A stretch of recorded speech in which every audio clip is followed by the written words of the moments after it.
Have you heard about this little game called Fortnite? Well, let me tell you, Fortnite made some of the most crazy pop culture ever. You know about John Fortnite, maybe the Marvel Fortnite cinematic universe. And of course, who can forget that one time Drake from the 2001 hit series Blue Murder played with Ninja on stream. Of course, Ninja is a famous Twitch streamer. Some would say that's the reason he got that low tape fade nowadays. Imagine if Ninja got a low table fade. Well, again, what do I know? Okay, let's start at the beginning. Why they're making this video. So, recently, Epic Games released the Lego Fortnite game mode. You're very likely heard about it. You've seen some headlines about some stuff. Yeah. Stuff. I never really got into Fortnite. I mainly only played the Save the World stuff, didn't play that much BR, well, Season 2. And I think the reason why I stopped, it got just too wacky and weird. And after I overplayed Save the World too much, I very much just lost interest. And after they announced Lego Fortnite, I assumed, wait, why are we dropping small Lego frames in Battle Royale? This is ridiculous. But I think like a lot of other people, I misunderstood what the game actually was about. But you see, I tried out, and I'm gonna tell you, God, it's amazing. So much potential. The quickest way of describing this game, it's very much like Minecraft. Make a fireplace, you hunt for food, you put down trees, and you mine stone. What's the most important thing about Lego Fortnite? Look at this little guy, look at this little minifig, his small arms, he's doing the gritties, look how cute he is. But the game has something very important. It does all the things it's doing especially good. Building is smooth. In case you're not a great builder, you have little schematic things so you can kinda get going. Animals are just great. Both in minifig scale and as modulars. Look at the skeletons guy, he just whacked me with a pickaxe. Lego Fortnite is also having a really good way of progressing the game. Of course, in the beginning you only have a lot of stuff. You're really just running around with your hands, collecting berries and pumpkins. But later in the game you get more unlocks. You get access to different cool building and schematics. You also have a handful of cool weapons, charms and much more. The quote-unquote progression really starts when you need to make fire-resistant food and cold-resistant food. And with this new resistance food you get to the new biomes. And before you know it, you're cranking 90s as Peter Griffin in a box PvP match while watching Subway Surfer because you haven't filled anything since before COVID. And of course, there will always be tasks in video game stuff annoying, like waiting for granite to become granite slabs.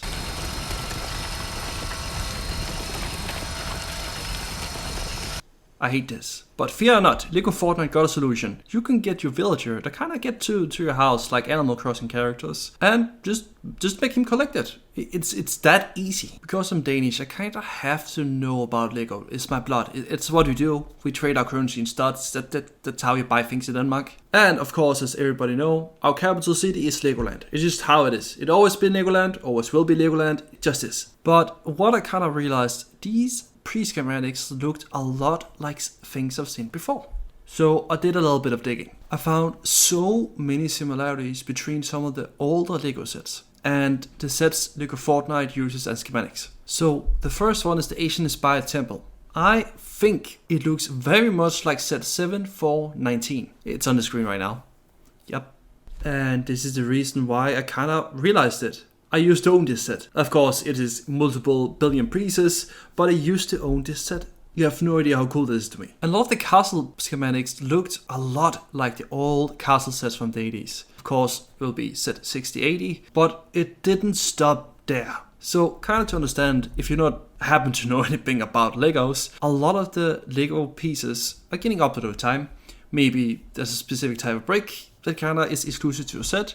Or maybe just have a set where it's like, let's just get a new mold of this type of brick. And then I noticed how many of the bricks are older versions of bricks in Lego Fortnite. But Luna, dear viewer Timmy here. Of course, if all the game sets are based on the 80s set, wouldn't it make more sense to kinda, make the bricks and molds the 80s ones? Timmy, that is outrageous take. Of course I thought about this. And to illustrate what Timmy is trying to say is here's a sword from Lego Fortnite. Here's one of the more classical swords from some of the older sets. But Timmy, this is here I will dunk on you. Some of the later game items like the iron sword uses some of the newer molds. Of course, over time, Lego sets get more difficult to build with different technique and bricks. And even some sets nowadays are really advanced, takes multiple hours to finish. It would make more than sense to just kind of progress the different type of molds we have through Lego's history through Lego Fortnite. First to unite some of the older Lego sets with the new ones. And also unite older Lego fans with new ones. And the game has some flaws. I think it's important to point out that there was a long list of glitches. Things like repairing your tools. There was literally a glitch in any video game, putting things in chest and destroying it. There were infinite XP glitches through the battle pass. There were ways to make this kind of carousel thing around you, to just destroy trees and rocks, basically removing any grind the game will ever have to offer you. And of course, extreme queue times at day one. But then you realize how little the game actually has to offer. Very much like the world is empty. There's not a lot to see, not a lot of different buildings. You'll probably run for half an hour and you'll see the same buildings kind of rotate over and over again. And even finding like hidden chests or buildings and such, most time doesn't really make sense unless you just start out. Well, yeah, sure, maybe you'll get that one seed you need, but use a shovel. Oh, you get 5 arrows. Yeah, I need arrows, but I don't really care that much about it. And when you reach that part of in-game where you have most of what you need, chests just become meaningless. If I want to make 5 arrows, I can just do it at my home base. If I need marble certain times, why wouldn't I just go down to the random mine already marked and mine it? And even if, let's say, it is marble, you need marble, it's such in low quantities that it barely makes sense to even hold in inventory. But while this video, I realized a lot of the things I thought was amazing about Lego games, I'm seeing again in Lego Fortnite. And this is the part of the video where I will have to yap about Lego Universe. To shortly explain what Lego Universe is. Very simply, you make your own Lego figurine, you fight against different monsters, you're getting upgrades. And very much,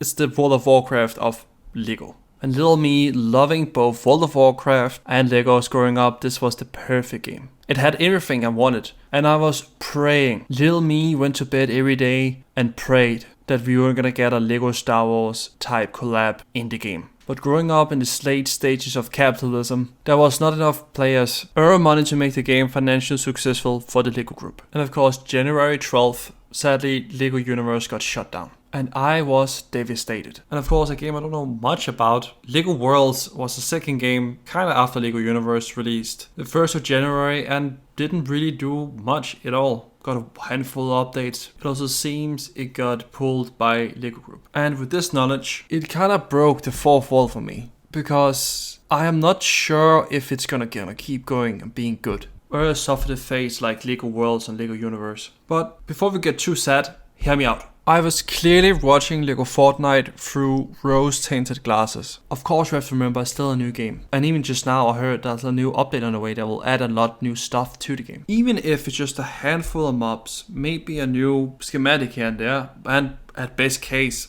a whole new biome, we have a very strong and good start. We just have to remember, even though the past with Lego games haven't always been given the support that most games needed to flourish, this time we can just hope it's gonna be different. Thank you guys so much for watching. I really think it's been an amazing and fun process making this video, even though the game has some flaws. I had a really good time playing it, and also getting back into to see if Lego Universe is still around, and maybe you should check out something called Dark Flame. I'm not saying anything more than that, hint hint. There have been some people that have been great and really supporting me and what I'm doing right now. I just want to say thank you so much for being around me and helping me make this video. Well, I think that's it for me, guys. See ya, bye! Hey, so future Luna here, well, post-edit Luna here. So while editing this video, the new patch came out and kind of fixed a few of the problems. Specifically, one had a big run through with the chest rewards, as well as an ocean of different bug fixes and such. Well, I want you to go and check it out. I just feel like doing this in post. Thank you guys so much for watching. Bye!